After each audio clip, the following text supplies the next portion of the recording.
प्रभु यीशु के सामर्थ्य नाम में आप सबको जय मसीह की। Praise the Lord. आइए आज के मनन के लिए हम परमेश्वर के वचन को निकालें। मेरे साथ मत्ती रचित सुसमाचार उसका 26 अध्याय और उसका वचन 42 निकालिएगा। यहाँ इस प्रकार से लिखा है, फिर उसने दूसरी बार जाकर यह प्रार्थना की, हे मेरे पिता, यदि यह मेरे पिए बिना नहीं हट सकता तो तेरी इच्छा पूरी हो। Praise the Lord, hallelujah. परमेश्वर प्रभु यीशु मसीह वह पूर्ण रूप से मनुष्य रूप में अवतारित हुए। उसने मनुष्य का देह धारण किया, उसके बावजूद वह पूर्ण रूप से परमेश्वर हैं।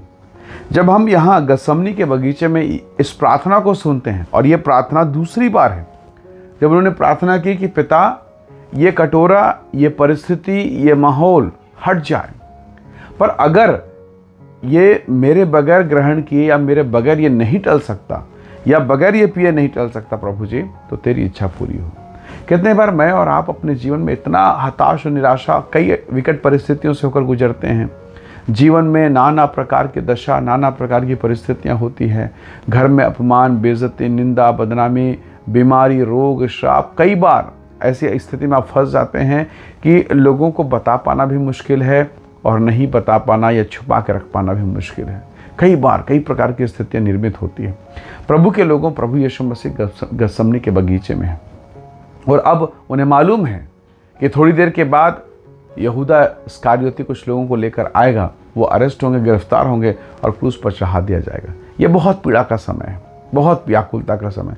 चेले जिसको उसने 3-3.5 साल तक शिक्षा दी, प्रेम किया, सुसमाचार सुनाया और सेवकाई के लिए तैयार किया, उनके लिए भोजन ना जाने क्या क्या उसने व्यवस्था की। बस वो सैनिकों को आते देखेंगे और इनका प्यार, इनका प्रेम, इनका समर्पण, इनकी गवाही, प्रभु मैं तेरे साथ जेल जाऊंगा, सब खत्म। सब छोड़ के चले गए और यीशु मसीह उस स्थान पर केवल अकेले रह गए। क्या आप ऐसे माहौल से और गुजरे हैं जब सब आपको छोड़ दिए, कोई आपके साथ नहीं, कोई आपको समझने वाला नहीं, परिस्थितियाँ आपके खिलाफ, लोग आपके खिलाफ, आपके अपने लोग। और जब आपके अपने लोग आपके खिलाफ रहेंगे, ये पीड़ा का समय, ये दुख का समय होता है, बर्दाश्त से बाहर होता है। और उस दौर से यीशु मसीह गुजरे और उन्होंने कहा, पिता, अगर यही आपकी मर्जी है तो मुझे ग्रहण योग्य है, मैं कबूल करता हूँ, मैं रेडी हूँ प्रभु जी, जो आप चाहते हैं कीजिए। और आप जानते हैं कि यीशु मसीह शुक्रवार के दिन क्रूस पर चढ़ा दिए गए, कब्र में उनकी देह रखी गई। चेले तितर बितर, परिवार के लोग तितर बितर, जितने उसके सुनने वाले सब तितर बितर, शोक, पीड़ा, विलाप और सब कुछ खत्म। पर इतिहास में एक महान घटना हुई। रविवार के सुबह सुबह प्रभु यीशु मसीह जी उठे, पुनरुत्थान की सामर्थ, हालेलुया।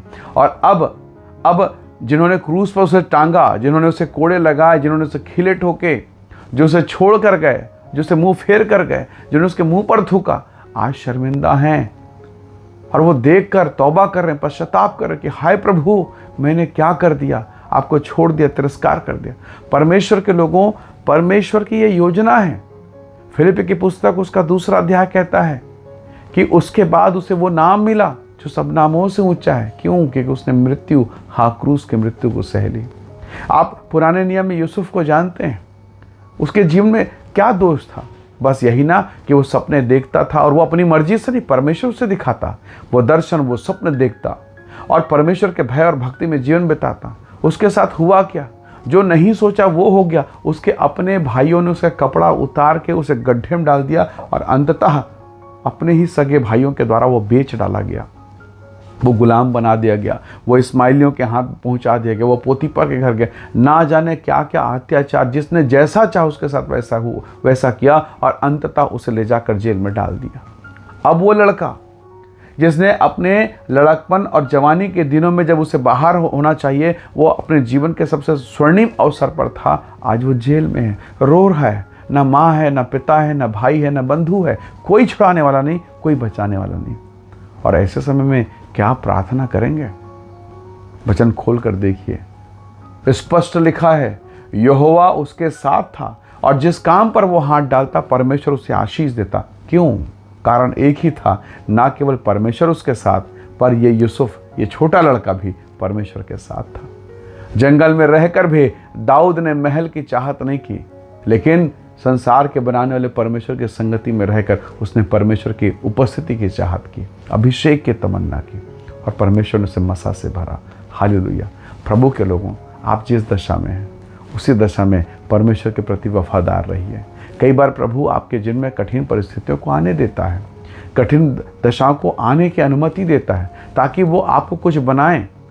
एक टेढ़ा बेड़ा पेड़ किसी खेत पर लगा, कहीं मैदान में लगा, उसकी कोई खूबसूरती नहीं, पर अगर वो एक अच्छे बढ़ई के हाथ में लग जाए तो उस टेढ़े मेढ़े पेड़ से वो क्या क्या बना सकता है, कल्पना से बाहर है। प्रभु के लोगों, एक मिट्टी का ढेला जब तक पड़ा है, अकेला है, मिट्टी का ढेला कहलाएगा, पर अगर वो किसी होनहार कुम्हार के हाथ में आ जाए, अगर वो चाक वो चक्के में आ जाए और अपने आप को वो ढीला छोड़ दे और कहे कि ऐ कुम्हार, तू जो चाहता वो बना दे, तो सबसे बेहतर वो बनेगा और उपयोगी पात्र हो जाएगा, मूल्यवान कीमती हो जाएगा। पर अगर वो अपने जीवन को उस कुम्हार के हाथ में ना सौंपे तो वो ढेले के ढेला रह जाएगा, मिट्टी का ढेला रहेगा। कई बार हम ऐसे ही करते हैं, हम जिद में रहते हैं, हम अपनी इच्छा को चाहते हैं, हम अपनी मर्जी के अनुसार, और हम अकेले पड़े रहते हैं, कोई देखने वाला नहीं। यीशु मसीह ने हमें सिखाया, उसने कहा, पिता अगर ये नहीं टल सकता तो मेरी नहीं तेरी इच्छा मेरे जीवन में पूरी हो जाए। और ऐसा हुआ और उसे वो नाम मिला जो सब नामों से ऊंचा नाम है। आज हो सकता है पीड़ा में हो, तकलीफ में हो, कोई सुनने वाला नहीं, कोई देखने वाला नहीं, कोई पूछने वाला नहीं, पर अगर आप वफादार हैं, प्रभु अपने समय में अपने वचन के अनुसार, जैसे बाइबल में लिखा है, आपको बढ़ाएगा। और वो समय होगा जब आप खड़े होंगे, जैसे दाऊद ने कहा, शत्रु के सामने मेरा परमेश्वर मेरे लिए मेज बिछाता है। हालेलुया। उसने लोगों से दुश्मनी मोल नहीं ली, उसने लोगों से किसी भी प्रकार से कोई कंपटीशन नहीं रखा, कोई घमंड नहीं, कोई रुतबा नहीं। वो तो परमेश्वर की भक्ति में लीन था। हालेलुया। और परमेश्वर ने उसे ऊंचा उठाया। प्रभु के प्रेम, उसके भक्ति में बने रहिए। परमेश्वर ने कहा है, प्रभु यीशु मसीह ने कहा है कि जो कोई उस पर विश्वास करेगा वो कभी लज्जित नहीं होगा। दाऊद कहता है, ऐसा विश्वासी मानो नदी के किनारे लगाए गए पेड़ के समान है, जिसके पत्ते कभी मुरझाते नहीं और वो अपनी ऋतु में फलता है। जब आपकी ऋतु आएगी, आप फलेंगे और लोग आपके चारों तरफ रहेंगे। वाह, कितना सुंदर, कितना सुंदर, कितना सुंदर। यीशु मसीह जब मुर्दों में से जी उठे, बहुतों ने झुक कर मुंह के बल गिर कर प्रणाम किया कि वही महाराजा धीराज परमेश्वर है। हालेलुया। एक दिन प्रभु भी आपको उठाएगा। इसलिए शर्मिंदगी में, निर्बलता में शोकित मत होइए। आंसू के साथ खुदा के सामने, प्रभु के सामने रहिए। हन्ना का कोई बच्चा नहीं था, पर क्या उसने मंदिर जाना, प्रभु के चरण में जाना रोका क्या? वो कभी उसने कहा मैं नहीं जाऊंगी? नहीं। वो बांझ थी, बेइज्जत, अपमान और निंदा सब कुछ उसके साथ होता रहा। उसकी सौता उसे चाहती थी, फिर भी वो गई, फिर भी उसने जाना चालू रखा, बंद नहीं किया, और परमेश्वर ने उसे आशीष दिया।